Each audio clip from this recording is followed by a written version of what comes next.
ரொம்ப சிம்பிளான இன்க்ரீடியன்ஸ் வச்சு ஒரு பேபிகார்ன் ஃப்ரை எப்படி செய்யறதுன்னு பார்க்கலாம். அதுக்கு பேபிகார்ன் நான் இந்த மாதிரி கட் பண்ணி எடுத்திருக்கேன். கொதிக்கிற தண்ணியில் பேபிகார்னை சேர்த்துட்டு ஒரு 10 மினிட்ஸ் வேக வச்சு எடுத்துக்கலாம்.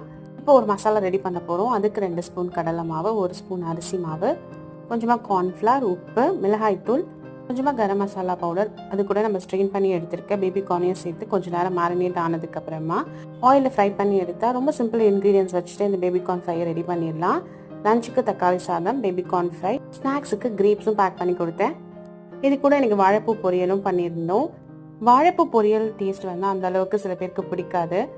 இன்னும் அதோட டேஸ்ட் பெட்டர் ஆக்கிறதுக்கு நாங்கள் எனக்கு கீரை சேர்த்துருந்தோம். உங்கள் கீரை கொஞ்சம் வீட்டில் இருந்தது. அதில் வந்து கொஞ்சமாக எண்ணெய், கடுகு, உளுத்தம் பருப்பு, கடலைப்பருப்பு சேர்த்துட்டு வெங்காயமும் நிறைய சேர்த்துக்கிட்டோம். காரத்துக்கு பச்சை மிளகாய், மஞ்சள்தூள், உப்பு, கட் பண்ணி வச்சுருக்க வாழைப்பூவும் சேர்த்துட்டு அளவுக்கு இது குக் ஆனதுக்கப்புறம் முருங்கைக்கீரையும் சேர்த்து கடைசியாக தேங்காய் பூவும் சேர்த்துட்டோம். சூப்பராக இருந்தது இந்த பொரியல். ட்ரை பண்ணி பாருங்கள்.